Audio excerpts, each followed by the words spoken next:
why?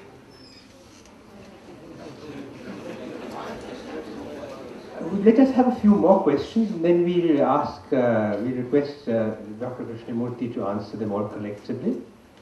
That was one.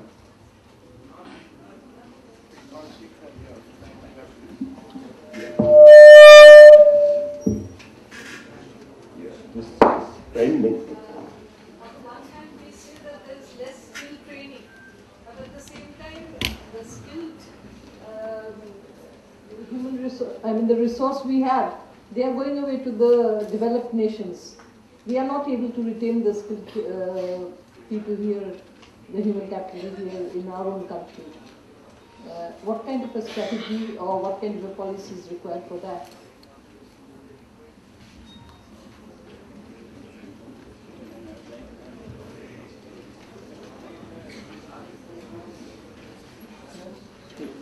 My name is Irfan Rizvi. Two very quick questions, sir. Number one is that we know that one of the major reasons why Indian manufacturing ails is lack of infrastructure in terms of electricity, water, and so forth. And number one is what the Competitiveness Council is trying to do something in this regard, because this is one question which our Prime Minister will be facing back when he goes to Japan. Number two is that our manufacturing growth has been centered around individuals. And you are one of them. So is there anything that the council is doing in terms of producing more Sridharans and Dr. Krishnamurthys so that we can have better manufacturing growth in this country? Thank you.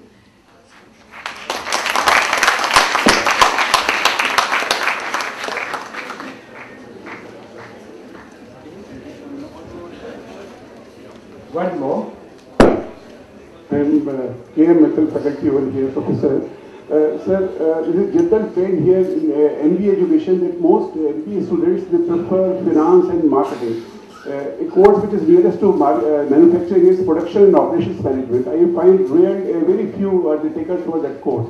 So we feel that there is a need for some course correction so that some MBA students, they also opt for manufacturing, which is the need of the hour.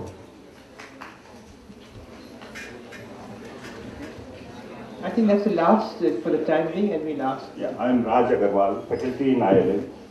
Currently, India is spending in R&D. This is somewhere around 0.78% of GNP, while China is spending more than 1%. US is spending more than 3%. And currently, it has been said that India may have an advantage in high-tech industries and as compared to China. So in that particular regard, what kind of a strategy this competitive council, manufacturing competitive council is following to attract this kind of trade from it?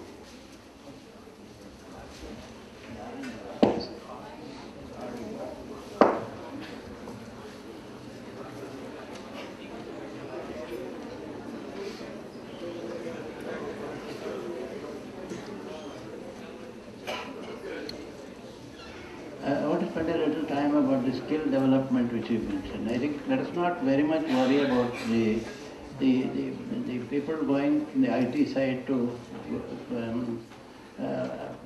that the question was that there are, while on one side we see a lot of skill drain that takes place by people going and developing other countries, and we ourselves are short of. Because this recent times the large amount of exodus of skilled people going outside the country is in the IT software area. Good in one way, because thanks to them, India's prestige today has gone up to a great extent.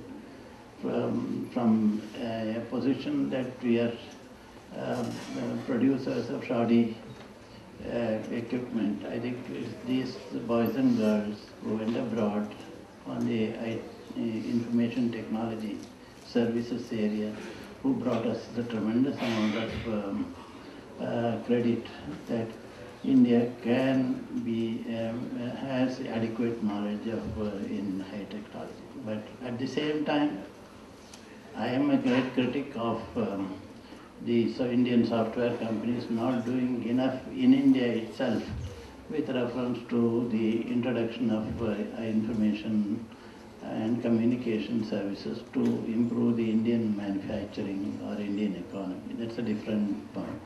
But we have enough people. But what I am talking of about skills is, today if you need a good plumber, you don't have them. If you need a good electrician, you don't have them.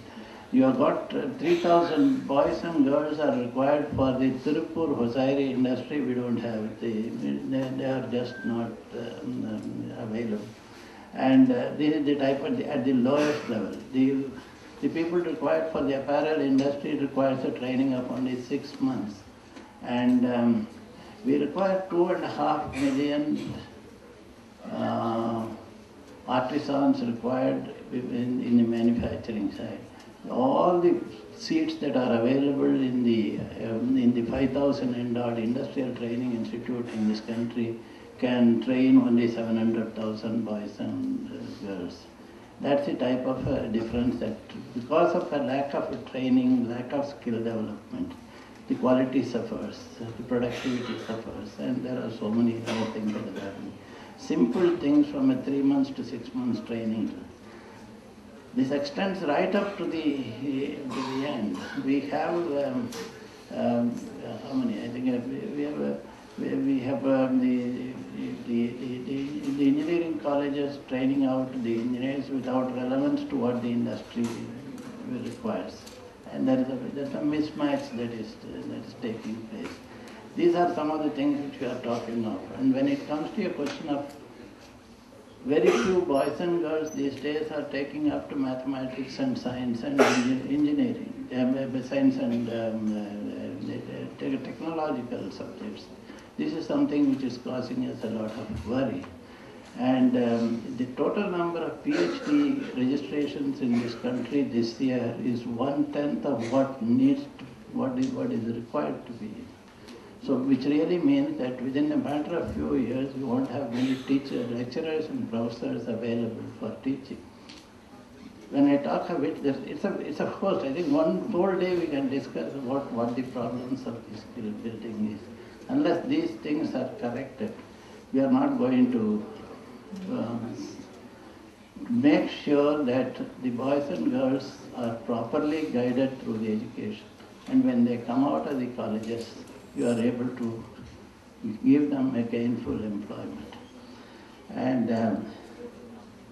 goes along with it, we have not even, our survey shows that not even 1% of the people who do engineering in this country want to be in the manufacturing area. Whereas that manufacturing is supposed to be the largest multiplier of thing, and unless with manufacturing industry thrives, you will never be able to get that corresponding, pull from the agricultural sector, and the services sector also will suffer unless the manufacturing takes place. So this is again, we have got to correct. Somebody else also raised the issue. That's only because that manufacturing jobs is not considered to be glamorous. It's not as paying as possible. I have to correct this. We have to correct the imbalance. At the highest level, business leaders have to be trained. I think if I, being in an institute, I want to also tell you that all the institutes of this type, which provides managerial education, 99.9% of the students come to these institutes without any experience. Whereas when you go to the Harvard Business School, the minimum experience level is 4 to 5 years. In Kellogg, it is 5 years. In London School of Economics, it's 6 years. That's the type of thing. That's only people who go to industry, then they come back for leadership training. But what has happened in India is a type of thing that's happening, where immediately after the undergraduate education, they think that the management education is going to take them to a